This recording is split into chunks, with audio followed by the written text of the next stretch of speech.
WhatsApp and welcome back to gravity circle. क्या हाल चाल मेरे प्यारे बच्चों, मेरे गुलगुलो, मेरे पानी में उठने वाले बुलबुलो। चलो सो गाइस, इक्विलिब्रियम पढ़ रहे हैं एंड आज की क्लास में इक्विलिब्रियम के नए टॉपिक को हम लोग स्टार्ट करेंगे। गाइस एग्जैक्टली एनसीईआरटी फॉर्म में पढ़ा रहा हूँ। एनसीईआरटी उठाकर देखने की जरूरत नहीं है, मैं कह रहा हूं देखने की जरूरत नहीं है। अगर आपने यहां से पूरा पढ़ लिया तो ठीक है, just rely on me, just trust us. बहुत छोटा चैप्टर है, बहुत ज्यादा आराम से कंप्लीट हो जाएगा, ऑलमोस्ट आधा चैप्टर हो गया, घबराना मत। So today guys we will start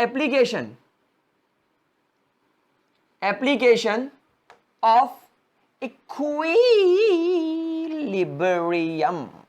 it's equilibrium की एप्लीकेशन को मैं पढ़ाने वाला हूं। लेकिन मेरे प्यारे बच्चों, हम एक काम करते हैं, पहले इक्विलिब्रियम के कुछ इंपॉर्टेंट फीचर्स पढ़ लेते हैं। That what are the features of equilibrium. Actually क्या है, जब आप इक्विलिब्रियम के फीचर्स पढ़ लोगे ना तो आपको ऑटोमेटिकली उसके एप्लीकेशंस के बारे में पता चल जाएगा। तो कुछ बेसिक बातें हम लोग इक्विलिब्रियम की करना शुरू करते हैं। सबसे पहली बात प्यारे बच्चों, इक्विलिब्रियम एप्लीकेबल होगा कब, समझ जा मेरी बात को। इक्विलिब्रियम इज एप्लीकेबल, यानी जब आप इक्विलिब्रियम के बारे में बात करना शुरू करोगे, इक्विलिब्रियम को अप्लाई करना चालू करोगे, we are talking about application. तो इक्विलिब्रियम कब अप्लाई होगा? Is applied only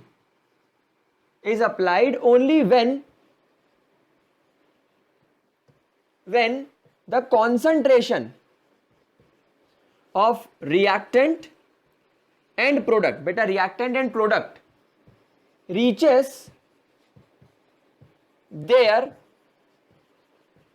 equilibrium concentration। मतलब एक केमिकल रिएक्शन पर इक्विलिब्रियम तभी एप्लीकेबल होगा जब आपका रिएक्टेंट और प्रोडक्ट का कॉन्सेंट्रेशन उनके इक्विलिब्रियम कॉन्सेंट्रेशन पर पहुंचेगा। जैसे फॉर एग्जांपल, अगर आपके पास में एक ए नाम के रिएक्टेंट बी नाम के रिएक्टेंट के साथ रिएक्ट करके सी बना रहा है, और जब समय 0 था तब लेट से ये था 100 ग्राम, ये था 100 ग्राम और प्रोडक्ट था आपका 0 ग्राम। जब टाइम बढ़ा, 5 मिनट हुए, 5 मिनट, तो ये बचा 80 ग्राम, ये बचा 80 ग्राम और प्रोडक्ट बन गया आपका 40 ग्राम। लेकिन प्यारे बच्चों, अभी इस कॉन्सेंट्रेशन पर आप इक्विलिब्रियम अप्लाई नहीं कर सकते, क्योंकि ये कॉन्सेंट्रेशन रिएक्टेंट और प्रोडक्ट का, या ये कॉन्सेंट्रेशन रिएक्टेंट और प्रोडक्ट का इक्विलिब्रियम कॉन्सेंट्रेशन नहीं है। तो लेट से मैं कहता हूं ये रिएक्शन तब इक्विलिब्रियम पर आएगी जब 60 ग्राम ए, 60 ग्राम बी और 6 20 80 ग्राम सी बन जाएगा। ये कॉन्सेंट्रेशन इक्विलिब्रियम कॉन्सेंट्रेशन है। तो रिएक्शन इक्विलिब्रियम पर तभी आएगी, या इक्विलिब्रियम के एप्लीकेशंस तभी स्टार्ट होंगे इस केमिकल रिएक्शन से। ए प्लस बी से सी बनेगा, या सी टूटकर वापस ए बी बनाने लगेगा। ये process rate of forward reaction and rate of backward reaction कब अप्लाई होने लगेगी? Only and only at this concentration. इस पर कोई मतलब नहीं है, इस पर कोई मतलब नहीं है। इस कॉन्सेंट्रेशन पर आकर आपकी रिएक्शन इक्विलिब्रियम पर आएगी। तो गाइस इस बात का ध्यान रखना, इक्विलिब्रियम तभी एप्लीकेबल हो पाएगा जब आपके रिएक्टेंट और आपका प्रोडक्ट उनके इक्विलिब्रियम कॉन्सेंट्रेशन को या उनकी इक्विलिब्रियम स्टेट को अचीव कर ले, उनकी इक्विलिब्रियम स्टेट को अचीव कर ले। यानी रिएक्शन यहां पर इक्विलिब्रियम पे नहीं है, यहां पर इक्विलिब्रियम पे नहीं, तो यहां पर इक्विलिब्रियम से रिलेटेड कोई बात भी नहीं होगी, बात सारी यहीं पर होकर शुरू होगी। दूसरी खास बात प्यारे बच्चों, जो आपका इक्विलिब्रियम है, जो आपका इक्विलिब्रियम है, is independent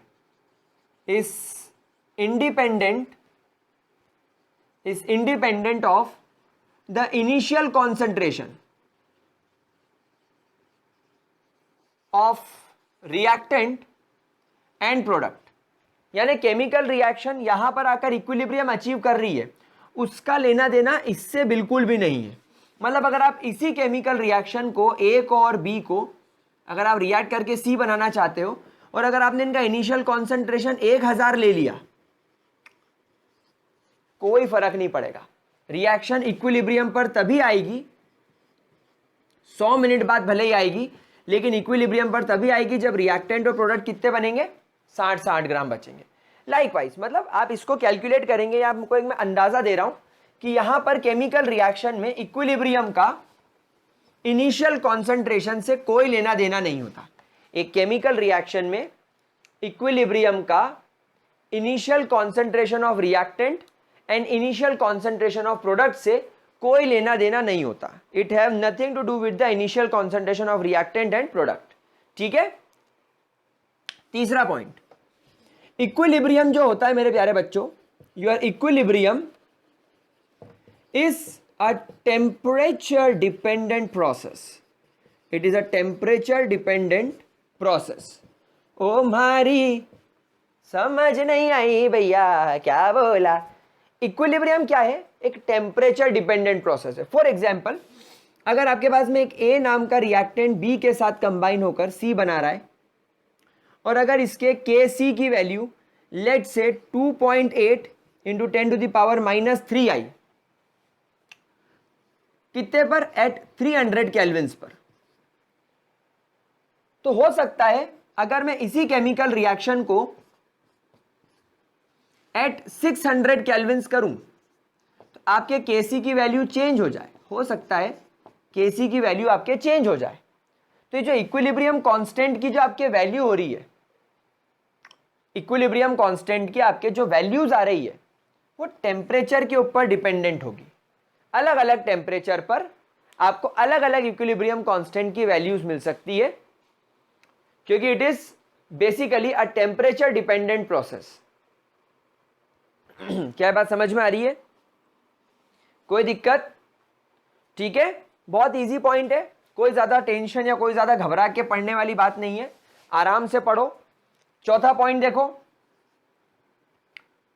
the equilibrium constant of a forward reaction is reciprocal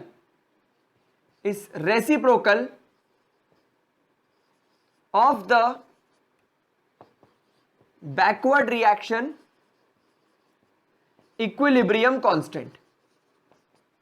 या मैं ऐसा लिख सकता हूं, यहां पर मैं ऐसा लिख देता हूं, इक्विलिब्रियम कांस्टेंट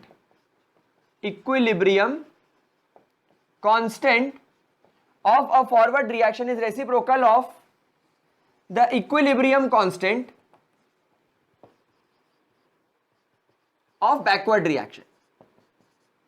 यानी अगर आपने a प्लस बी से c बनाया और इसका इक्विलिब्रियम कांस्टेंट Kc है, तो c से जब आप a प्लस बी बनाएंगे तो इसका इक्विलिब्रियम कांस्टेंट जो Kc डैश लिखा जाएगा, that will be equal to 1/Kc। समझ में आ रही है बात आपको? दोनों इक्विलिब्रियम कांस्टेंट एक दूसरे के रेसिप्रोकल होंगे। दोनों इक्विलिब्रियम कांस्टेंट एक दूसरे के रेसिप्रोकल होंगे। अगर फॉरवर्ड वाले का Kc है, फॉरवर्ड वाले का अगर Kc है तो बैकवर्ड वाले का 1/Kc लिया जाएगा। अगर फॉरवर्ड वाले का Kc है तो बैकवर्ड वाले का 1/Kc लिया जाएगा। क्या बात समझ में आ गई? ठीक है, कोई परेशानी, कोई प्रॉब्लम वाली बात? पक्का? चलो फिफ्थ पॉइंट, एक इमेजिन करो आपके पास में केमिकल रिएक्शन है। चलो एक केमिकल रिएक्शन आपके पास में H2 प्लस I2 आपको मिल रहा है 2HI। अब इस केमिकल रिएक्शन का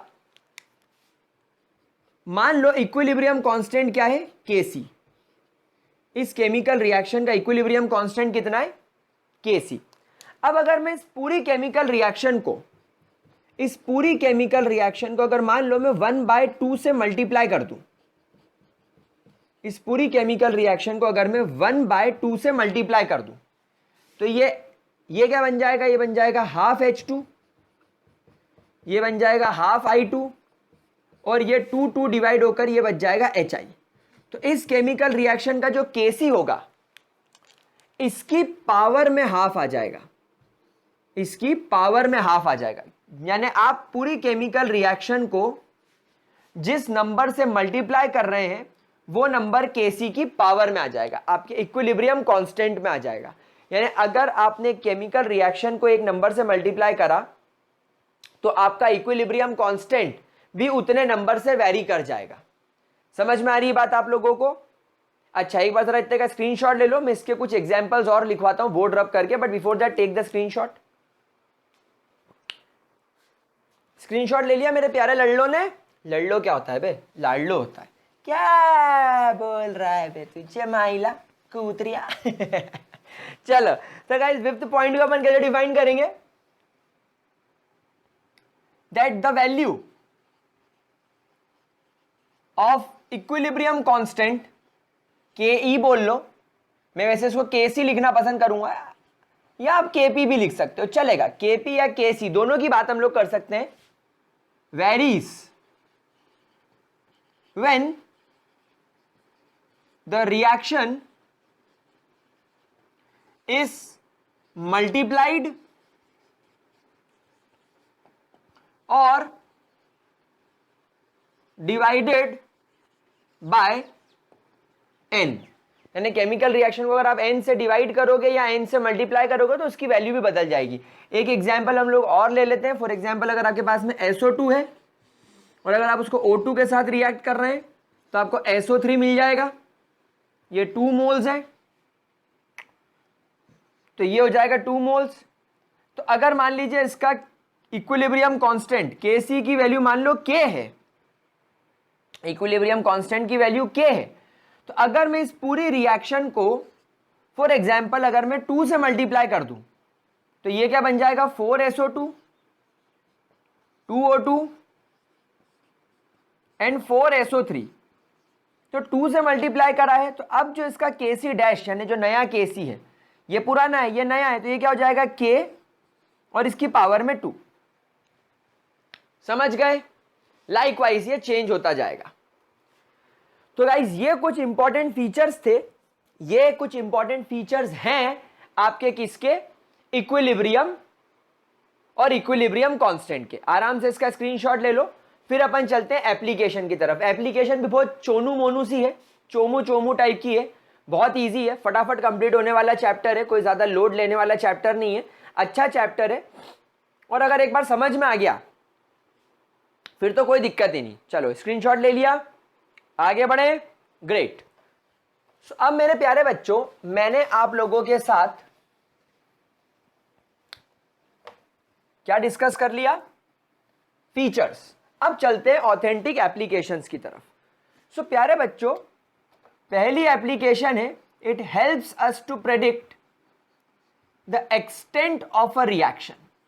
ये आपको प्रेडिक्शन में मदद करेगा कि एक केमिकल रिएक्शन कहां तक चली, कहां से चली और कहां तक चली। समझ में आ रही है बात आपको? कैसे? देखो मैं आपको बताता हूं।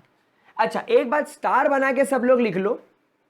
इक्विलिब्रियम आपको एक्सटेंट के बारे में जरूर बताता है। आई रिपीट, इक्विलिब्रियम आप लोगों को extent of chemical reaction, reaction किस हद तक, किस लेवल तक कंप्लीट हुई है ये जरूर बताता है, लेकिन वो आपको ये नहीं बताता कि केमिकल रिएक्शन किस स्पीड से पहुंच रही है।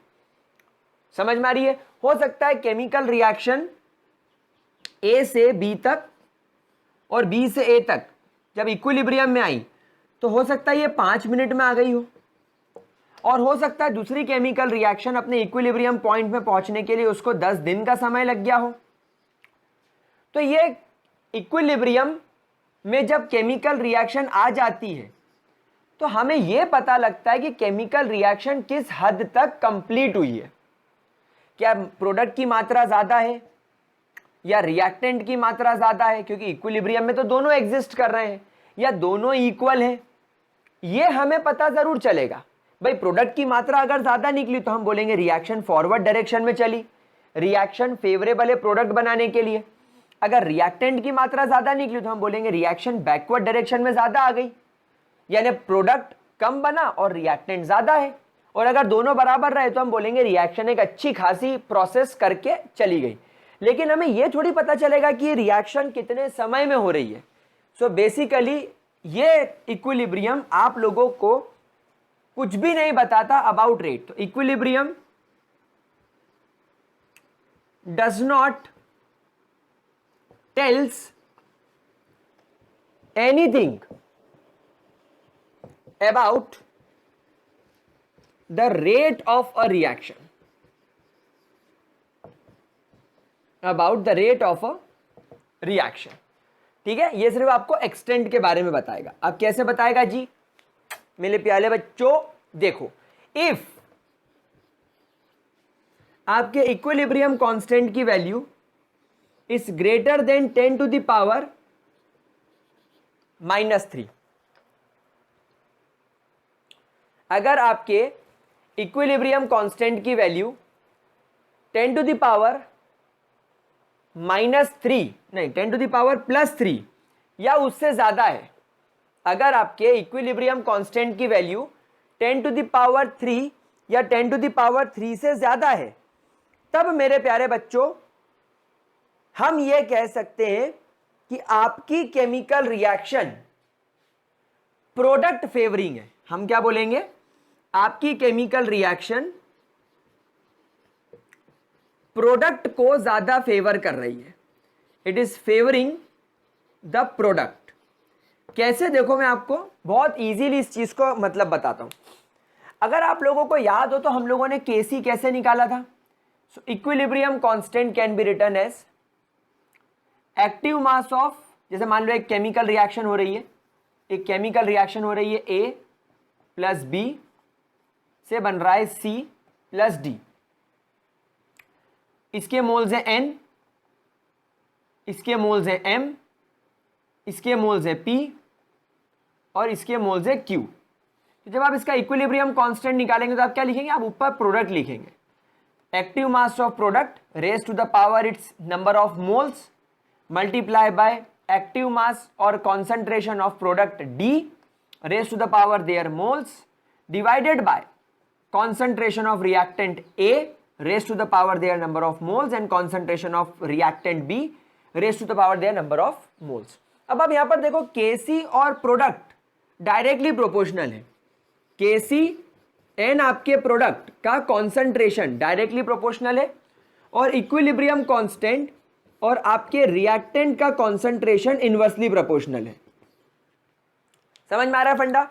तो प्यारे बच्चों जितनी ज्यादा Kc की वैल्यू हाई होगी, मैं कहूंगा उतना ज्यादा आपका प्रोडक्ट फॉर्म हुआ है, प्रोडक्ट फॉर्म भी उतना ज्यादा होगा. एंड सिमिलरली आपके Kc की वैल्यू जितनी कम आएगी, Kc की वैल्यू जितनी कम आएगी, मैं कहूंगा रिएक्टेंट उतना ज्यादा बना है या रिएक्टेंट उतना ज्यादा प्रेजेंट है. समझ में आ रही बात. यहां पर रिएक्टेंट की मात्रा कम होगी, यहां पर प्रोडक्ट की मात्रा कम होगी. तो ये वाला कॉन्सेप्ट जरा जल्दी से अपनी कॉपियों में छाप लो, इसको प्रॉपर तरीके से नोट कर लो, क्योंकि यही कॉन्सेप्ट आपके दिल और दिमाग में अगर छा गया तो फिर आप लोगों को आ जाएगा मजा. मेरा प्यारे गुलगुलो, आय हाय हाय. तो प्यारे बच्चों जब भी Kc की वैल्यू 10 टू द पावर 3 या उससे ज्यादा होती है, मैं कहता हूं रिएक्शन प्रोडक्ट ज्यादा बनाएगी. क्यों? क्योंकि जितनी ज्यादा Kc की वैल्यू होगी, मतलब Kc और प्रोडक्ट उतना डायरेक्टली प्रोपोर्शन रिलेशनशिप में, तो Kc ज्यादा आया मतलब प्रोडक्ट ज्यादा बना. तो रिएक्शन कैसी है, it is product favouring. Reaction will favour product. That means reaction is reaching almost towards end, or we can say amount of product is high. क्या बात समझ में आ गई मेरे प्यारे बच्चों? क्या ये बात अच्छी तरीके से समझ में आ गई? स्क्रीनशॉट ले लिया इसका. मुझे कुछ एग्जांपल्स लिखवाने हैं आप लोगों को. I have to give you some examples जो हमारी एनसीईआरटी में दे रखे हैं. मैं वही लिख देता हूं आप लोगों के लिए. चलो एक एग्जाम्पल लिख लो, बाकी एग्जाम्पल्स आपको एनसीईआरटी में मिल जाएंगे. In case you want more examples आप वहां से उठा सकते हो, बट एक एग्जाम्पल आप इसका अच्छा लिख लो. अगर आप 500 केल्विन्स पर हाइड्रोजन एंड ऑक्सीजन की रिएक्शन कर रहे हो और आपको पानी बनाना है, तो प्यारे बच्चों इसकी केमिकल रिएक्शन का इक्विलिब्रियम कांस्टेंट आता है 2.4 into 10 to the power 47, which is really a very high value. काफी ज्यादा हाई वैल्यू होती है. इसके अलावा हम लोग HCl और मतलब HCl की फॉर्मेशन का एक एग्जांपल और उठा सकते हैं, जो कि लगभग आप मान के चलो 300 केल्विन्स के आसपास होता है। आई एम नॉट श्योर, एक बार आप देख लीजिएगा बुक के अंदर। बाकी आप लोगों को एग्जाम्पल्स लिखने से मतलब है, और ये हो जाएगा 4 × 10⁻31। सो ये दोनों रिएक्शंस प्रोडक्ट फेवरिंग है, यानी इन दोनों के अंदर आपका जो प्रोडक्ट बनेगा, इसका प्रोडक्ट क्या होगा HCl, और इनका प्रोडक्ट क्या होगा भाई और भाटर। तो ये प्रोडक्ट फेवरिंग, यानी रिएक्शन में प्रोडक्ट ज्यादा बना और रिएक्टेंट आपका लगभग ना के बराबर बचा। अब जितनी ज्यादा आपकी Kc की वैल्यू होगी उतना ज्यादा आपका प्रोडक्ट होगा। समझ रहे? चलिए छापिए, ठीक है। अच्छा चलो एक एग्जांपल और ले लेते हैं। आई मीन सेकेंड केस, देखो बिल्कुल सामने लिखते हैं। अगर आपके Kc की वैल्यू 10⁻³ से भी छोटी है, यहां पर आपकी Kc की वैल्यू 10⁻³ से भी बड़ी थी, यानी 1000 से भी ज्यादा थी। अगर -3 से भी छोटी है तो यहां पर आप लोग क्या कहेंगे, reaction is not favouring, reaction is not favouring product. Reaction नहीं चाहती कि ज्यादा मात्रा में प्रोडक्ट बने, थोड़ा बहुत जरूर बन जाएगा पर ज्यादा मात्रा में प्रोडक्ट नहीं बने। Reaction is not favouring product. आपको मैं इसका एग्जांपल लिखवा देता हूं। जैसे मान लीजिए you are doing decomposition of water into hydrogen and oxygen. अब हाइड्रोजन और ऑक्सीजन का डीकंपोजिशन कर रहे हो एट 600 केल्विन्स के आसपास। तो प्यारे बच्चों इसके आपको Kc की वैल्यू मिलेगी 4.1 × 10⁻47 के आसपास, which is a very huge negative number. काफी ज्यादा नेगेटिव नंबर है ये, बहुत ज्यादा नेगेटिव नंबर है। और इसका मतलब ये है कि रिएक्शन इसको फेवर नहीं कर रही है, रिएक्शन इसको फेवर नहीं कर रही है। मैं आपको एक रिएक्शन और लिखवा सकता हूं, पर मुझे थोड़ी सी जगह चाहिए होगी। जरा आप इसका स्क्रीनशॉट ले लीजिए ताकि मैं इधर का पूरा पोर्शन रब कर सकूं। आई थिंक आपने ले लिया होगा स्क्रीनशॉट। चलो तो अब पहला केस तो हम समझ गए अच्छे तरीके से कि भैया 10⁻³ से अगर आप ज्यादा वैल्यू रखोगे इक्विलिब्रियम कांस्टेंट की तो आपकी रिएक्शन प्रोडक्ट फेवरिंग होगी। एक एग्जांपल हम लोग और ले लेते हैं। अगर मान लो N2 और O2 को आप रिएक्ट करके नाइट्रोजन मोनोऑक्साइड बना रहे हो एट अप्रोक्सीमेटली 300 केल्विन। बुक के अंदर आई थिंक 298 लिखा होगा, अपन 300 मान लो। पर यार क्यों मान लो, क्योंकि टेम्परेचर डिपेंडेंट है, तो घबराना नहीं, टेंशन नहीं लेना। मोनाको खाओ। This video is not sponsored by Monaco. क्या वैल्यू आएगी 4 × 10⁻31। मतलब ये रिएक्शन भी रिएक्टेंट को ज्यादा फेवर कर रही है, प्रोडक्ट को थोड़ा थोड़ा कम फेवर कर रही है। क्या ये बात मेरे समझ में आई लाडलो को? क्या मेरे प्यारे बच्चों को ये बात समझ में आई? चलिए तीसरा केस डिस्कस कर लेते हैं और ये एक्सटेंट वाले नमूने को खत्म करते हैं। अरे साल तूने हमारा जीवन बर्बाद कर दिया। अब अगर अपन बात करें Kc की वैल्यू 10⁻+3 से तो छोटी है, लेकिन 10⁻³ से बड़ी है। मतलब ये किस रेंज में आ रही है? 10⁻³ से बड़ी है और 10⁻+3 से छोटी है। तो हम यहां पर बोलेंगे reaction is equally favouring both reactant and product. भाई दोनों की मात्रा बराबर होगी, बीच में होगी, दोनों सफिशिएंट क्वांटिटी में होंगे। यानी इन द रिएक्शन वेसल, यानी जिस चेंबर के अंदर जिस बर्तन में आप रिएक्शन कर रहे हो, सो इन रिएक्शन वेसल, हिंदी की भाषा में उसको बर्तन बोला जा सकता है, बर्तन ठमड़े बोला जा सकता है, बर्तन धामने बोला जा सकता है, जो भी आप इंग्लिश में वेसल वगैरह बोलो, या whatsoever beaker you are using, whatsoever reacting conditions you are using, अंग्रेजों स्टाइल में। So in the reaction vessel both reactant and product are present in sufficient quantity. अच्छी खासी क्वांटिटी आपको मिलेगी। ऐसा नहीं जैसे यहां पर इस वाले केस में आपको रिएक्टेंट ही रिएक्टेंट्स मिल रहे हैं और वो 10⁻+3 या उससे ज्यादा वाले में आपको प्रोडक्ट ही प्रोडक्ट मिल रहा है, रिएक्टेंट ना के बराबर मिल रहा है। यहां पर प्रोडक्ट ना के बराबर मिलेगा, यहां पर आपको दोनों मिलेंगे। एग्जाम्पल उठा लो, H2 और I2 जोड़कर अगर आपको 2HI बनाना है तो इसके Kc की वैल्यू सीधी सीधी 57 आती है, एंड 57 मीन्स 57 प्लस 3 और माइनस 3 से बीच की वैल्यू है ये। या अगर आप मान के चलिए N2O4 नाम की गैस को अगर आप डिकम्पोज कर रहे हो 2NO के अंदर एट 298 केल्विन, तो आपको इसके Kc की वैल्यू अप्रोक्सीमेटली कितनी 2.8 इंटू 10⁻³ के आसपास मिलती है। -3 यानी कि बाउंड्री लाइन पर है, इसलिए इसको भी आप सफिशिएंट मान सकते हो। It is I think 4.6।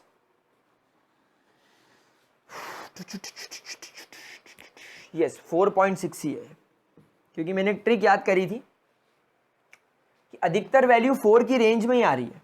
आपकी एनसीईआरटी में जितने एग्जाम्पल है सबकी वैल्यू 4 की रेंज में ही आ रही है। तो आई थिंक ठीक है, काफी सफिशिएंट एग्जाम्पल्स के साथ में हम लोगों ने पहला केस पढ़ लिया और ये बहुत अच्छे से आप लोगों को क्लियर भी हो गया होगा। इसका स्क्रीनशॉट ले लो, एक फाइनल बात कर लेते हैं। ले लिया स्क्रीनशॉट? चलो ग्रेट। सो गुलगुलो, मेरा प्यारा प्यारा देशवासी हो और मेरे गुलजारी लालो, अगर आपको एक्सटेंट ऑफ रिएक्शन का पता करना है तो बस आप Kc की वैल्यू निकाल लो, आपका काम खत्म। अगर आपके Kc की वैल्यू 10⁻+3 और मोर की तरफ जा रही है, या आपकी वैल्यू 10⁻³ और लेस की तरफ जा रही है, या अगर आप इन दोनों के बीच में हो 10⁻³ से 10⁻+3 के बीच में हो, तो यहां पर रिएक्शन क्या होगी? It is product favouring, it is favouring the product. मतलब रिएक्शन डेफिनेटली कहां जा रही है? फॉरवर्ड डायरेक्शन में। इसको बोला सकता है रिएक्टेंट फेवरिंग। यहां पर आपकी केमिकल रिएक्शन रिएक्टेंट को फेवर कर रही है, उसको बहुत रिएक्टेंट पसंद आ गए हैं, उसको अपने से दूर नहीं जाने दे रही है, तो रिएक्शन बैकवर्ड रिएक्शन को ज्यादा फेवर करेगी। एंड यहां पर दोनों को फेवर करेगी, it will favour the both. यानी यहां पर फॉरवर्ड रिएक्शन और बैकवर्ड रिएक्शन ऑलमोस्ट बराबर तरीके से चल रही है। ठीक है मेरे प्यारे बच्चों, कोई दिक्कत? लेकिन इसका मतलब ये नहीं कि इसमें इक्विलिब्रियम नहीं आएगा या इसमें इक्विलिब्रियम नहीं आएगा। ये जो सारी वैल्यूज निकाल रहे हैं, ये हम सारी वैल्यूज Kc की निकाल रहे हैं, which is your equilibrium constant. Equilibrium constant की वैल्यू निकाल रहे हैं, इसका मतलब है कि इक्विलिब्रियम पर है रिएक्शंस। भले इसमें प्रोडक्ट बहुत ज्यादा है, लेकिन प्रोडक्ट कितना हो सकता है? मैक्सिमम 99%। 1% तो रिएक्टेंट होगा, तो हो सकता है ये 1% और 99% पर इक्विलिब्रियम बनाया हो। अब जैसे ये रिएक्टेंट में जाता हो, रिएक्टेंट प्रोडक्ट में चले जाता होगा। हो सकता है यहां पर 1% प्रोडक्ट बना हो, 99% रिएक्टेंट और 1% ही प्रोडक्ट हो। लेकिन अब जैसे ही प्रोडक्ट रिएक्टेंट बनता है, रिएक्टेंट प्रोडक्ट बन जाता है। और हो सकता है यहां पर बराबर हो, लेकिन बराबर का मतलब 50-50 नहीं, इसमें आप ये भी ले सकते हो, 60-40 भी ले सकते हो, 40-60 भी ले सकते हो, लाइकवाइज, है ना। मतलब ऑलमोस्ट इक्वल, दोनों अच्छी खासी क्वांटिटी में, लेकिन रिएक्शन इक्विलिब्रियम में सब होंगे। चलो इतना देख लो फटाफट से, फिर आगे बढ़ते हैं सेकेंड पॉइंट की तरफ। हो गया मेरे प्यारे बच्चों? ओके मेरे प्यारे ग्रेविटियंस, माय जीसीयंस, मेरे प्यारे बच्चों, मेरे लाडलो, कहां है तुम्हारे गाल? मुझे खींचने दो तुम्हारे गाल। चलो सेकेंड पॉइंट की तरफ चलते हैं मेरे चोनू मोनू बच्चों। हाँ ओके, सो इक्विलिब्रियम और we can say equilibrium constant आपको क्या हेल्प करेगा? It helps to predict the direction of a reaction. प्यारे बच्चों, डायरेक्शन ऑफ अ रिएक्शन, यानी एक केमिकल रिएक्शन किस डायरेक्शन में जाएगी, आप ये कैसे प्रेडिक्ट करोगे? भाई देखो सीधी सी बात है, आपके पास में इक्विलिब्रियम कांस्टेंट Kc या पार्शियल प्रेशर अगर आपके पास में दे रखा हो तो Kp की वैल्यू होनी चाहिए। आपने इसके पहले वाला भी पॉइंट देखा, आपने Kc की वैल्यू निकाली, आपने Kc की वैल्यू निकाली और देखा कि वो वैल्यू कितनी है।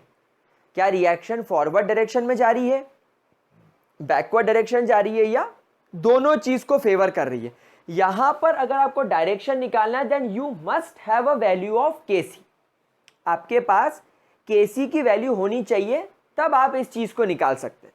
तो गाइस अगर आपसे कोई पूछ रहा है कि भाई मेरे पास में एक केमिकल रिएक्शन है और एक रैंडमली आपने किसी भी समय पर, नॉट एट इक्विलिब्रियम, आपसे किसी भी समय पर अगर पूछ लिया कि इस रिएक्शन को बताओ कि ये रिएक्शन फॉरवर्ड डायरेक्शन में जाएगी या बैकवर्ड रिएक्शन में जाएगी या इक्विलिब्रियम पर आ चुकी है, तो आप केमिकल रिएक्शन का डायरेक्शन कैसे निकालोगे? सो फॉर दैट आप एक चीज निकालेंगे that is Q. Q is called as reaction quotient. क्या बोलते हैं इसको? Reaction quotient. It means that the concentration of product raised to the power their moles or stoichiometric coefficient divided by the concentration of reactant raised to the power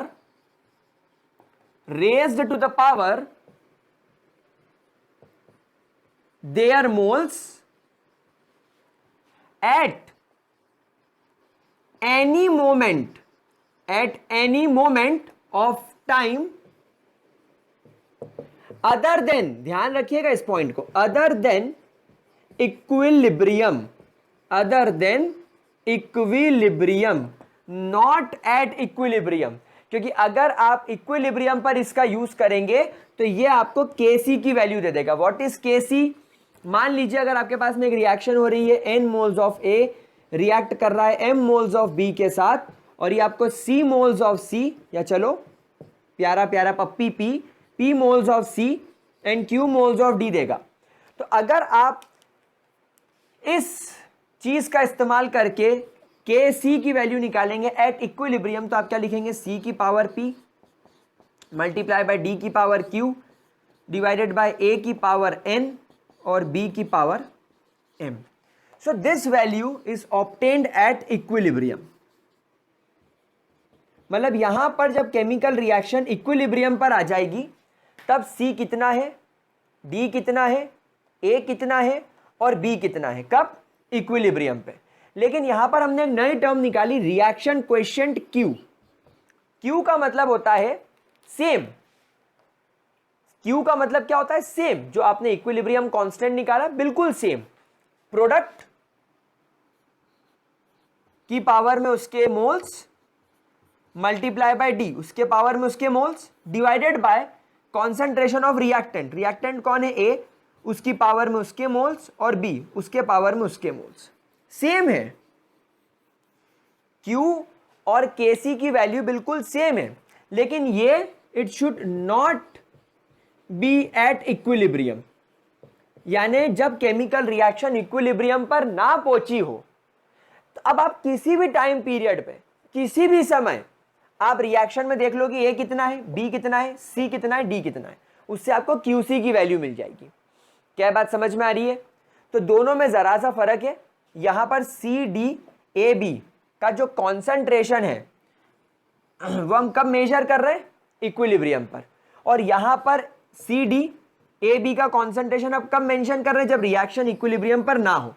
तो equilibrium को छोड़कर किसी भी point पर हो, अभी अभी रिएक्शन शुरू हुई हो तब निकाल लो, बहुत देर बाद निकाल लो, हर 10-10 मिनट में निकालो, बस इक्विलिब्रियम पर ना हो तब जब आप Q की वैल्यू निकालोगे, so that will be called as reaction quotient. अब ध्यान रखना, अगर QC लिखा हो तो आपके पास में वैल्यू काय में दे रखी होगी? कॉन्सेंट्रेशन में। तो कॉन्सेंट्रेशन क्वोशिएंट हो जाएगा ये, मतलब आपको वैल्यू मोल्स पर लीटर में दे रखी हो कॉन्सेंट्रेशन में। और अगर QP लिखा हो तो इसको क्या बोलेंगे? Partial pressure quotient. Partial pressure क्यों? पार्शियल प्रेशर क्यों? क्योंकि यहां पर आपको गैसेस का पार्शियल प्रेशर दे रखा होगा। अगर आपके पास में सी नाम की गैस है तो इसका पार्शियल प्रेशर, डी नाम की गैस का पार्शियल प्रेशर, ए नाम की गैस का पार्शियल प्रेशर और बी नाम की गैस का पार्शियल प्रेशर। तो दैट इज क्यूपी और क्यूसी। जैसे आप केसी और केपी निकालते थे ना, दोनों का फॉर्मूला सेम था, सब कुछ सेम था, बस जब केपी निकालते थे तब आपको पार्शियल प्रेशर की वैल्यू दे रखी होती थी, या आप कॉन्सेंट्रेशन को आर टी से मल्टीप्लाई कर देते थे। सेम प्रोसेस आप केसी के साथ जैसे करते थे वैसे ही आप क्यूसी के साथ करेंगे, जैसे आप केपी के साथ करते थे वैसे आप क्यूपी के साथ करेंगे। बस दोनों में फर्क क्या है, केसी इक्विलिब्रियम पर निकाल रहे वैल्यू और क्यूसी इक्विलिब्रियम को छोड़ के हर किसी पॉइंट पर निकाल सकते हैं। पहले जरा इतना नोट कर लो,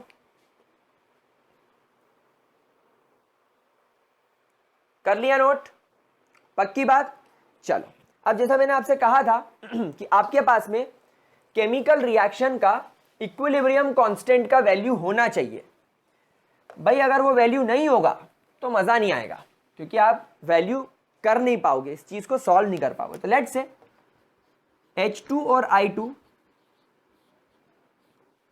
रिएक्ट करके 2HI बना रहे हैं और इसके इक्विलिब्रियम कांस्टेंट की वैल्यू 57 है, ठीक है। अब मान लो let's say at any moment of time मैंने सडनली इस केमिकल रिएक्शन में कुछ कॉन्सेंट्रेशन उठा लिए। H2 मुझे मिला 0.10, I2 मुझे मिला 0.10 एंड HI मुझे मिला 0.40, ठीक है, 0.20 कर लेते हैं। एक मिनट, क्वेश्चन क्या था, मैं क्वेश्चन ही देख लेता हूं, डायरेक्ट क्वेश्चन से वैल्यू उठाते हैं। हाँ 0.10, 0.20, 0.40, वेरी गुड, एग्जैक्टली। अब मैं क्या करता हूं, इसका पहले निकाल लेता हूं QC, क्योंकि मुझे थोड़ी पता है कि ये रिएक्शन इक्विलिब्रियम में या नहीं। हाँ मुझे इक्विलिब्रियम कांस्टेंट दे रखा है, तो अगर QC की वैल्यू, इफ QC की वैल्यू KC के बराबर आती है, क्या इसका क्या मतलब है, मींस रिएक्शन कहां पर है, इज एट इक्विलिब्रियम। अगर KC और QC की वैल्यू बराबर आ जाती है तो मैं समझ जाऊंगा कि रिएक्शन इक्विलिब्रियम में, और अगर नहीं आती तो फिर मैं आपको बताता हूं कि आपको क्या समझना है। तो चलो यहां पर QC कैसे निकालेंगे, 2 मोल्स ऑफ HI, HI क्या है 0.40 की पावर में 2 डिवाइडेड बाय H2 क्या है 0.10, I2 क्या है 0.20, तो 0.40 इंटू 0.40, तो अप्रोक्सीमेटली ये वैल्यू मेरे ख्याल से 8 के आसपास आएगी। मतलब यहां पर अगर मान लो आपके QC की वैल्यू कितनी आ रही है 8, दैट मीन्स QC और KC बराबर नहीं है, that means reaction is not at equilibrium, reaction is not at equilibrium, reaction अभी इक्विलिब्रियम पर नहीं पहुंची है। कॉन्सेप्ट क्लियर हो रहा है, कॉन्सेप्ट क्लियर हो रहा है कि रिएक्शन अभी इक्विलिब्रियम पर नहीं है। एक मिनट, जरा वैल्यूज नोट कर लो, जरा वैल्यूज को नोट कर लो, ठीक है। अब देखो, अब हम लोग यहां से कंपैरिजन करना स्टार्ट करते हैं कि इस मोमेंट ऑफ टाइम पर, इस मोमेंट ऑफ टाइम पर we have QC is equal to 8 और इस केमिकल रिएक्शन का KC इज इक्वल टू 57। अब एक बात आप खुद समझना, जैसा मैंने आपको सिखाया था, just like QC is also directly proportional to the concentration of product and inversely proportional to the concentration of reactants, reactants के कॉन्सेंट्रेशन के इनवर्स होगा। अब क्योंकि KC की वैल्यू कम है, KC की वैल्यू कम है, विच मीन्स अभी आपके प्रोडक्ट की वैल्यू भी कम है। देखो QC डायरेक्टली प्रोपोर्शनल प्रोडक्ट, क्यों, क्योंकि यहाँ पे QC का फॉर्मूला क्या है, वही तो है, अरे वही तो है, कॉन्सेंट्रेशन ऑफ प्रोडक्ट की पावर में उसके moles and concentration of reactant product की पावर में उसके मोल्स। और नीचे आप क्या लिखते थे, रिएक्टेंट्स A की पावर N, B की पावर M, तो ये प्रोडक्ट है ना, तो QC और प्रोडक्ट बिल्कुल सेम है, तो जितने ज्यादा इसकी वैल्यू होगी उतना ज्यादा इसकी वैल्यू होगी। तो यहां पर अभी आपके प्रोडक्ट की वैल्यू कम है, किसके मुकाबले, KC के मुकाबले, क्योंकि आपके केसी की वैल्यू 57 है, मतलब जब तक आपके क्यूसी की वैल्यू बढ़ के 57 नहीं होगी तब तक रिएक्शन चलती रहेगी, तब तक प्रोडक्ट बनता रहेगा। क्यों? क्योंकि रिएक्शन इक्विलिब्रियम में कब आएगी? जब केसी की वैल्यू बढ़ के 57 हो जाएगी। मतलब अभी आपके क्यूसी की वैल्यू कम है एज कंपेयर टू केसी, मतलब रिएक्शन अभी इक्विलिब्रियम पर नहीं पहुंची है। और क्यों नहीं पहुंची है? क्योंकि रिएक्शन इक्विलिब्रियम पर तब पहुंचेगी जब उसकी वैल्यू 57 होगी, और अभी तो इसकी वैल्यू 8 है, 8 से बड़ा है 57, मतलब रिएक्शन को अभी और आगे जाना है। तो यहां पर आप लिखेंगे that when QC is smaller than KC, what does it means? It means that reaction will move towards product, reaction product की तरफ जाएगी। मीन्स रिएक्शन की डायरेक्शन क्या है? Forward reaction. रिएक्शन की डायरेक्शन क्या होगी? फॉरवर्ड। अभी रिएक्शन को आगे बढ़ना है, रिएक्शन को अभी क्या करना है? आगे बढ़ना है। क्या ये बात समझ में आ गई मेरे प्यारे बच्चों? अच्छा, अब रिएक्शन आगे बढ़ी। अब अगले केस में मैंने माना रिएक्शन आगे बढ़ी और आगे बढ़ बढ़ के दोनों की वैल्यूज बराबर हो गई, केसी और क्यूसी बराबर हो गया। मतलब क्या हो गया? रिएक्शन इक्विलिब्रियम पर आ गई। So when QC is equal to KC, reaction कहां पहुंच चुकी है? इक्विलिब्रियम पर पहुंच चुकी है। कहां पहुंच चुकी है? इक्विलिब्रियम पर पहुंच चुकी है। अब यहां पर डायरेक्शन क्या होगा? यहां पर rate of forward reaction will become equal to rate of backward reaction. अब जितनी स्पीड से रिएक्शन आगे जाएगी उतनी स्पीड से रिएक्शन पीछे भी जाएगी। अच्छा, अब मान लो कभी कभी मान लो आपने क्यूसी को वैल्यू निकाली और आपकी क्यूसी की वैल्यू आ गई 107 और आपके केसी की वैल्यू कितनी है? 57। अब देखो, केमिकल रिएक्शन जब इक्विलिब्रियम पर आती है तभी उसको मोस्ट स्टेबल माना जा सकता है। मतलब इक्विलिब्रियम पॉइंट एक ऐसा सेंट्रल पॉइंट है जहां पर रिएक्शन को पहुंचना है और वहां पर अब कंसिस्टेंटली चलते रहना है। रिएक्टेंट तोड़ के प्रोडक्ट, प्रोडक्ट तोड़ के रिएक्टेंट, रिएक्टेंट तोड़ के प्रोडक्ट, प्रोडक्ट तोड़ के रिएक्टेंट। लेकिन यहां पर क्या हुआ? यहां पर क्यूसी की वैल्यू ज्यादा हो गई। क्यूसी की वैल्यू ज्यादा होने का मतलब है, क्यूसी की वैल्यू ज्यादा होने का मतलब है प्रोडक्ट की वैल्यू ज्यादा हो गई, और इतनी ज्यादा हो गई जितनी रिक्वायर्ड नहीं थी उससे ज्यादा हो गई। और यहां पर क्यूसी की वैल्यू कम है, मतलब क्यूसी पर जो प्रोडक्ट की वैल्यू होनी चाहिए थी, सॉरी केसी यानी इक्विलिब्रियम पर प्रोडक्ट की जो वैल्यू होनी चाहिए थी ये उससे कई गुना ज्यादा हो गई। तो अब क्या होगा? अब ऐसे केस में लफड़ा हो जाएगा। लफड़ा ये हो जाएगा कि आपका क्यूसी जो है वो केसी से बड़ा हो गया, मतलब प्रोडक्ट की मात्रा रिक्वायरमेंट से ज्यादा हो गई। तो अब प्रोडक्ट टूट के रिएक्टेंट बनना चालू करेगा ताकि रिएक्शन वापस इक्विलिब्रियम में आ जाए। अब प्रोडक्ट टूट के वापस से रिएक्टेंट बनने लगेगा ताकि रिएक्शन वापस इक्विलिब्रियम में आ जाए। तो it means that reaction will move towards reactant. अब आपकी रिएक्शन किस डायरेक्शन में बढ़ने लगेगी? रिएक्टेंट्स की तरफ बढ़ने लगेगी। Will move towards the reactant, reactants. कौन सी डायरेक्शन में? बैकवर्ड डायरेक्शन में। तो यहां पर रिएक्शन की डायरेक्शन क्या हो जाएगी? बैकवर्ड हो जाएगी। It will move toward backward direction. तो रिएक्शन ऐसा लिखना चाहिए, डायरेक्शन लिखना चाहिए मुझे। It will move toward backward direction. क्या ये बात समझ में आ गई? और ये कौन सी डायरेक्शन रहेगी?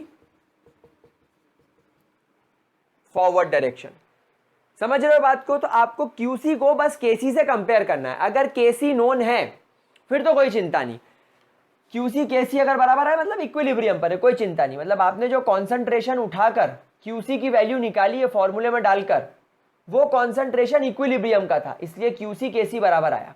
अब आपने कॉन्सेंट्रेशन उठाकर केसी की वैल्यू निकाली और वो ज्यादा आ गई, मतलब आपकी रिएक्शन बहुत ज्यादा प्रोडक्ट बना दी, जितना बनना चाहिए था उससे कई गुना ज्यादा प्रोडक्ट बना दी।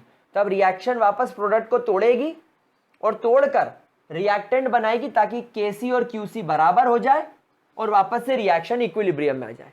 और अगर आपने बिल्कुल शुरू में केसी की वैल्यू निकाली और आपने शुरू में कॉन्सेंट्रेशन उठा के क्यूसी निकाला जो छोटा आया, मतलब अभी तो रिएक्टेंट रिएक्ट होना शुरू ही हुआ है, अभी तो प्रोडक्ट की मात्रा बहुत कम है क्योंकि केसी की वैल्यू कम है और क्यूसी की वैल्यू कम है। तो जब क्यूसी की वैल्यू कम है मतलब प्रोडक्ट की मात्रा भी कम है और केसी की वैल्यू 57 है, मतलब यहां पर प्रोडक्ट ज्यादा है। तो अभी रिएक्शन को और प्रोडक्ट बनाना है ताकि क्यूसी और केसी की वैल्यू बराबर हो जाए, यानी केसी के बराबर क्यूसी की वैल्यू हो जाए, मतलब क्यूसी की वैल्यू अभी आपको और बढ़ानी है, तो रिएक्शन फॉरवर्ड डायरेक्शन में जाएगी। तो इस तरीके से आप केमिकल रिएक्शन की डायरेक्शन को प्रेडिक्ट कर सकते हो by obtaining reaction coefficient QC value. और कभी कभी आप यहां पर क्यूपी भी निकाल सकते हो, कब? जब आपके पास में कॉन्सेंट्रेशन की जगह पार्शियल प्रेशर दे रखा हो। यह हम ऑलरेडी पिछले वीडियोस में सीख चुके हैं। स्क्रीनशॉट। चलो प्यारे बच्चों, हो गया। अब देखो तीसरा इसका जो एप्लीकेशन है उसको मैं कुछ थ्योरेटिकल तरीके से नहीं पढ़ा सकता। जो तीसरा इसका जो एप्लीकेशन है वो मैं आपको थ्योरेटिकल तरीके से तो समझा ही नहीं सकता, क्योंकि उसके लिए आपको इसको प्रैक्टिकली समझना पड़ेगा। तो मैं एनसीईआरटी का एक एग्जाम्पल उठाऊंगा, बट सबसे पहले हम लोग देख लेते दैट इसका एप्लीकेशन का, that is calculating the equilibrium constant या इक्विलिब्रियम कॉन्सेंट्रेशन। इक्विलिब्रियम कॉन्सेंट्रेशन यानी इक्विलिब्रियम पर आपके प्रोडक्ट का क्या कॉन्सेंट्रेशन होगा आप ये पता लगा सकते हैं। जैसे मान लो आपके पास में एक रिएक्शन है A प्लस बी, इससे बन रहा है C, तो हमारे पास में we can say that we know the initial concentration. आपके पास में इनिशियल कॉन्सेंट्रेशन तो है, तो मान लो इनिशियल कॉन्सेंट्रेशन इसका 10 है, इसका 10 है, लेकिन इसका तो 0 होगा जब टाइम शुरू हुआ होगा। लेकिन मान लो एट टाइम t जब रिएक्शन इक्विलिब्रियम में आ गई तब C का कॉन्सेंट्रेशन कितना होगा हमको क्या पता, ये कितना खत्म हुआ हमको क्या पता। तो अगर आपके पास में ऐसी कंडीशन बनती है कि आपके पास में इनिशियल कॉन्सेंट्रेशन की वैल्यू तो है, लेकिन फाइनल जब इक्विलिब्रियम पर रिएक्शन पहुंचेगी और आपके पास में वो कॉन्सेंट्रेशन की वैल्यू नहीं है, तब आप क्या करोगे। तो गाइज इसके लिए मैं आपको एनसीईआरटी का प्रॉब्लम 7.9 कराऊंगा। So let's solve problem 7.9 of your chemistry class 11th NCERT. Question कुछ ऐसा है कि आपके पास में 3 मोल है, you have 3 moles of PCl5, ठीक है, kept in 1 liter closed reaction chamber। एक क्लोज रिएक्शन चेंबर में 1 लीटर के इसको रखा गया है एंड वॉज अलाउड, इसको अलाउ किया गया and was allowed to achieve या attain equilibrium, it was allowed to attain equilibrium. और टेम्परेचर क्या दे दिया 380, क्योंकि हम लोग जानते हैं टेम्परेचर डिपेंडेंट होता है, खैर फॉर्मूले से कोई मतलब नहीं है। सो आपको बोल रहा है calculate the composition of the mixture at equilibrium if Kc यानी इक्विलिब्रियम कांस्टेंट की वैल्यू आपको 1.80 दे रखी है। इक्विलिब्रियम कांस्टेंट की वैल्यू आपको Kc दे रखी है 1.80। अब क्वेश्चन ये है कि आपके पास में एक केमिकल रिएक्शन हो रही है जिसमें PCl5 ऑब्वियसली डीकंपोज होगा और क्या बनाएगा PCl3 और Cl2। ये रिएक्शन आपके पास में हो रही है और बस आपको ये दे दिया है कि आपके पास में इनिशियली 3 मोल इसके हैं, इसके तो 0 होंगे, लेकिन आपको यह बताना है कि जब केमिकल रिएक्शन इक्विलिब्रियम पर पहुंचेगी तब PCl5 कितना बचेगा, PCl3 और PCl2 कितना बनेगा। तो आपको इस पूरे रिएक्शन मिक्सचर का कंपोजिशन बताना है। क्या ये बात समझ में आ गई आपको? क्वेश्चन समझ में आया कि नहीं? कि आपको केमिकल रिएक्शन जब इक्विलिब्रियम पर पहुंच जाएगी तो इस मिक्सचर का यानी कितना रिएक्टेंट और कितना प्रोडक्ट बचा, आपको इसका कॉन्सेंट्रेशन बताना है। अब देखो कंडीशन वही बन गई जो मैंने आपको ऊपर बोली थी, सिर्फ रिएक्टेंट का इनिशियल कॉन्सेंट्रेशन पता है, उसके बाद अपने को कुछ भी नहीं पता है। तो अब यहां पर क्या करेंगे? तो प्यारे बच्चों यहां पर एक बात समझना, जैसे मान लो आपके पास में 2 मोल्स ऑफ ए है, या चलो आपके पास में ए है और ये टूट के 2 मोल्स ऑफ बी बना रहा है, और मैंने माना कि इसका इनिशियल कॉन्सेंट्रेशन 2 है और इसका इनिशियल कॉन्सेंट्रेशन 0 है। जब केमिकल रिएक्शन इक्विलिब्रियम पर पहुंच गई तो मैंने ये बोला कि लेट से 2 में से x अमाउंट या x मोल्स कन्वर्ट हो गया प्रोडक्ट में। समझ रहे हो बात को? 2 मोल्स में से x मोल्स काय में कन्वर्ट हो गया? प्रोडक्ट में। तो अब आपके पास में रिएक्टेंट की कितनी मात्रा बची? 2 माइनस एक्स। मतलब लेट से कि 1 मोल खर्च हो गया, 1 मोल रिएक्टेंट खर्च हो गया प्रोडक्ट बनाने में। तो 2 माइनस एक्स को आप क्या लिख सकते हैं? 2 माइनस 1 यानी कि 1। तो ये इसको रिप्रेजेंट करने का तरीका है। अब यहां पर एक बात बहुत जरूरी है समझना कि 1 मोल रिएक्टेंट, देखो जब आप इसका स्टोइचियोमेट्री कोएफिशिएंट देखेंगे तो रिएक्टेंट 1 मोल है लेकिन प्रोडक्ट कितना बन रहा है? 2 मोल। यानी एक ए टूटकर आपको 2 बी बनाकर दे रहा है, तभी तो रिएक्शन ऐसी लिखी गई है, A गिव्स 2B। यानी एक A आपको 2 B बनाकर दे रहा है। तो जब X अमाउंट में A टूटेगा तो आपको 2X अमाउंट में B बनाकर देगा। मेरी बात समझ रहे हो कि नहीं समझ रहे हो? भाई 1 मोल A टूटेगा तो 2 मोल B मिलेगा। सिमिलरली अगर आपके पास में ये कंडीशन बनती प्यारे बच्चों कि आपके पास में 2 मोल्स A है और ये आपको 1 मोल B दे रहा है, इन्होंने बोला कि आपके पास में इनिशियल कॉन्सेंट्रेशन इसका 4 मोल्स है और इसका 0 होगा, और इक्विलिब्रियम पर क्या होगा? तो मैंने बोला भाई इक्विलिब्रियम पर मैंने माना 4 में से x मोल्स खर्च हो गए, 4 में से x मोल्स खर्च हो गए काय में? प्रोडक्ट बनाने में। तो प्रोडक्ट कितना बनेगा? x/2। x/2 क्यों बनेगा? क्योंकि यहां पर 2 रिएक्टेंट जुड़कर एक प्रोडक्ट बना रहे हैं, 2 रिएक्टेंट जुड़कर एक प्रोडक्ट बना रहे हैं। तो अगर x मोल्स रिएक्टेंट टूटेगा तो x/2 अमाउंट में आपको B की वैल्यू मिलेगी। क्या ये बात समझ में आ रही है प्यारे बच्चों? क्लियर हो रहा है? अब अगर मान लो A से 2B + C बन रहा है तो क्या होगा? तो मैंने बोला चलो मेरे को दे रखा इनिशियल कॉन्सेंट्रेशन इसका 10 मोल्स दे रखा है, इनिशियली प्रोडक्ट तो 0 होंगे। मैंने सोचा कि जब ये गिवन है, यहां पर ये गिवन है, यहां पर ये गिवन है, रिएक्शंस और ये दे रखा है, रिएक्शन और रिएक्टेंट का इनिशियल कॉन्सेंट्रेशन आपको दे रखा है, बाकी सब मैं अपने मन से करूंगा। तो मैं बोलूंगा रिएक्टेंट जब इक्विलिब्रियम पर पहुंचेगा तो मैं सोचता हूं कि इनिशियल कॉन्सेंट्रेशन में से x खर्च हो गया। अब आप फिर देख रहे हो कि एक A टूटकर 2 B दे रहा है, यानी जब एक A खर्च होगा तो 2 B बनाकर देगा। तो अभी A कितना खर्च हो रहा है? x। तो यहां पर कितना देगा आपको? ये 2x प्लस एक A टूटकर एक C देता है, एक A टूटकर एक C देगा। तो जब x मोल्स A टूटेगा तो आपको x मोल्स C देगा। समझ में आ रही बात आपको? नाउ इक्विलिब्रियम पर क्या होगा? इक्विलिब्रियम पर क्या होगा?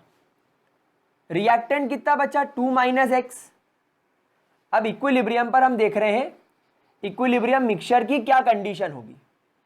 ये बचा 2 माइनस एक्स प्लस प्रोडक्ट कितना बन गया? 2x। भाई ये रिएक्शन जब इक्विलिब्रियम पे पहुंचेगी तो तुम्हारा ये जो इक्विलिब्रियम का क्लोज्ड रिएक्शन चेंबर है ये तो क्लोज्ड है, मतलब इसमें रिएक्टेंट भी होगा और प्रोडक्ट भी होगा। तो रिएक्टेंट कितना है? 2 माइनस एक्स, प्रोडक्ट कितना है? x। तो टोटल कितना हो जाएगा? x में से 2x गया तो ये हो जाएगा 2 + x। ये तुम्हारा इक्विलिब्रियम मिक्सचर हो गया। This is the equilibrium mixture concentration. यहां पर भी आप निकाल सकते हो 4 - x प्लस 0.5x कर दो इसको, तो यहां क्या बचेगा, माइनस हो जाएगा, तो हो जाएगा 4 माइनस 0.5x, ये इसका कॉन्सेंट्रेशन हो गया। यहां क्या होगा, 10 माइनस एक्स तुम्हारा रिएक्टेंट है, 2x तुम्हारा ये B बना और x तुम्हारा ये C बना, तो ये हो गया 3x, 3x में से x गया तो ये x तो ये कट गया, तो हो जाएगा 10 प्लस 2x, ये तुम्हारा मिक्सचर का कॉन्सेंट्रेशन है। क्या ये बात समझ में आ रही प्यारे बच्चों, समझ में आ रहा है? ठीक है, तो देखना, हमेशा ध्यान रखना, इस तरीके की चीज ध्यान रखना, रिएक्शन में जितने मोल्स प्रोडक्ट के हैं उतना x के आगे लगाना है। अगर ये 2 है और यहां आधा हो गया तो x को आधा करना पड़ेगा, अगर 1 दुगना है तो उसको दुगना करना पड़ेगा, और 1 अगर बराबर है तो उसको ऐसे रखना पड़ेगा। इस बात का खासा ध्यान रखना। ध्यान क्या होता है बे, ध्यान। और मेरे प्यार प्यारे बच्चों, अभी तो ये शुरुआत है, अभी तो पार्टी शुरू हुई है। चलो, तो यहां पर मैं इसको मान लेता हूं कि 3 में से इक्विलिब्रियम पर x amount, x moles PCl5 के टूट गए और x मोल्स PCl3 बन गया और x मोल्स Cl2 बन गया, क्योंकि इक्विलिब्रियम में इनका जब आप रिएक्शन बैलेंस करोगे तो कोई फर्क पड़ ही नहीं रहा है। ठीक है, अब कोई परेशानी? चलो, अब आपको ये वैल्यू सारी मिल गई। अब यहां पर हम आगे बढ़ते हैं। आपको मैंने ये जो एग्जांपल्स दिए थे ये यहां तक के लिए दिए थे, ये यहां तक के लिए दिए थे। अब देखो, अब हम आगे बढ़ते हैं। हमको Kc की वैल्यू दे रखी है, तो सबसे पहले हम Kc का फॉर्मूला लिख दें। Kc का फॉर्मूला होगा active mass of PCl3 multiply by active mass of Cl2 इनकी पावर में 1 divided by active mass of PCl5, ये आपके Kc का फॉर्मूला है। Now what is PCl3? x, what is Cl2? x divided by what is PCl5? 3 minus x। Kc की value क्या है? 1.80, तो Kc की वैल्यू मैंने लिखी 1.8, x मल्टीप्लाई बाय x, ये हो गया x square divided by 3 minus x। मैं इसको वापस इधर ले जाता हूं, x square is equal to 3 multiply by 5.4 minus 1.8x, इन सबको एक तरफ ले जाओ तो ये हो जाएगा x square plus 1.8x minus 5.4 is equal to 0।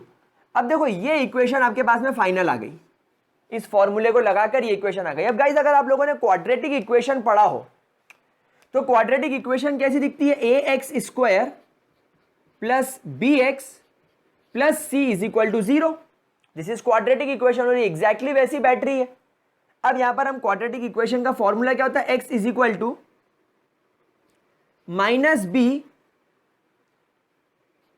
Plus minus under root A square minus 4ac upon 2a। I think आप लोगों को क्वाड्रेटिक इक्वेशन का यह फॉर्मूला बहुत अच्छे से पता होगा।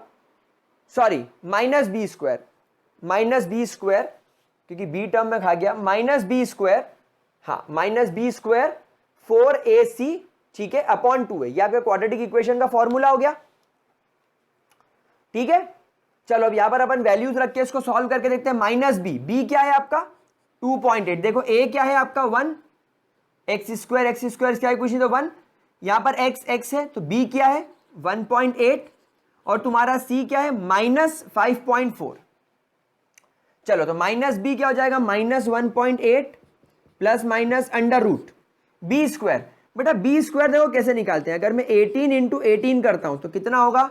18, 8 8 जा 64, 8 1 जा 8, 144, 8 and 1 4 2 324, इट इज 324। आपको 1.8 का स्क्वायर निकालना, तो 1.8 मल्टीप्लाई बाय 1.8, देखो डेसिमल हटाओ तो नीचे 100 हो गया, तो ये हो जाएगा 324 अपॉन 100 यानी 3.24। देखो कितनी प्यारी ट्रिक है। तो ये हो गया 3.24, तो यहां मैं लिखूंगा 3.24 माइनस 4 ए क्या है 1, सी क्या है 5.4, तो 4 4 जा 16, 1 कैरी, 5 4 जा 20, 21, तो 21.6, और ये माइनस माइनस प्लस हो जाएगा तो इट विल बिकम 21.6। अब 21.6 में 3.24 जब आप जोड़ोगे तो जाएगा 4842। अब आप देखो ये डिवाइडेड बाय 2 इंटू 1, तो minus 1.8 plus minus under root 24.84 divided by 2। अब मेरे प्यारे बच्चों एक बात आप खुद मुझे बताओ, अगर ये 5 होता तो 5 5 जा 25 हो जाता, 5 5 जा 25 हो जाता, लेकिन ये 5 से थोड़ा छोटा आ रहा है, ये 5 से थोड़ा छोटा आ रहा है, तो ये 4.8 और 4.8 को अगर मल्टीप्लाई कर तो 8 8 जा 64, 8 4 जा 32, 38, 8 4 जा 32, 4 4 जा 16, 17 18 19, तो 4032 यानी 23 यानी लगभग 4.8 के आसपास मुझे वैल्यू इसकी होगी। तो मैं इसको एक काम करता हूं, इसको 4.9 मान लेता हूं। तो अब ये क्या हो गया, माइनस 1.8 प्लस 4.90 अपॉन 2। सो 4.90 में से जब आपका 1.80 जाएगा तो 3.10 बाई 2, तो आपको क्या वैल्यू मिली 1.55। तो ये हो गई आपके x की value. So this is the value of x, यानी इक्विलिब्रियम पर जब आपकी केमिकल रिएक्शन इक्विलिब्रियम पर पहुंचेगी तो 1.55 मोल्स PCl5 के खत्म हो जाएंगे, 1.55 मोल्स इसके बन जाएंगे और 1.55 मोल्स इसके बन जाएंगे। जरा पहले इतना नोट करो जल्दी से, करा नोट। 1.55 तक की वैल्यू निकाल ली मैंने, मतलब ये मेरे पास में x की वैल्यू हो गई, कहां पर, इक्विलिब्रियम पर। जब केमिकल रिएक्शन इक्विलिब्रियम पर पहुंचेगी तो 3 मोल PCl5 में से x यानी 1.55 मोल्स खर्च हो गए और ये इतना बन गया। अब आपसे सवाल क्या पूछा है, आपको बताना है मिक्सचर का कंपोजिशन कितना होगा इक्विलिब्रियम पर। इतना नोट कर लिया गाइस, ये अब आपको लगाते आना चाहिए। तो x की वैल्यू 1.55 हो गई, हम लोग ये बात समझ गए। सो x की value is 1.55, therefore composition at equilibrium, composition at equilibrium क्या होगा, देखो इक्विलिब्रियम पर तुम्हारे पास में रिएक्टेंट कितना है 3 माइनस एक्स, PCl3 कितना बन गया x और PCl3 कितना बन गया x। क्या यही आपका कंपोजिशन है एट इक्विलिब्रियम? भाई मैं अगर कुछ गलत लिख रहा हूं तो मेरे को बोलो, क्योंकि क्लोज्ड चेंबर इन्होंने मेंशन किया है, मतलब ना तो रिएक्टेंट चेंबर के बाहर जाएगा ना प्रोडक्ट चेंबर के बाहर जाएगा, रिएक्टेंट टूट के प्रोडक्ट बनाएगा। और अब ये सब इक्विलिब्रियम पर पड़े तो x x कैंसिल हो गया, तो ये बचा 3 प्लस x की वैल्यू क्या है 1.55। तो इक्विलिब्रियम पर जो तुम्हारा कॉन्सेंट्रेशन होगा वो कितना होगा 4.55 मोल्स पर लीटर, क्योंकि ये 1 लीटर के अंदर रखा हुआ है। प्यारे बच्चों समझ में आ रही बात आपको? कोई परेशानी, किसी भी तरीके की कोई दिक्कत?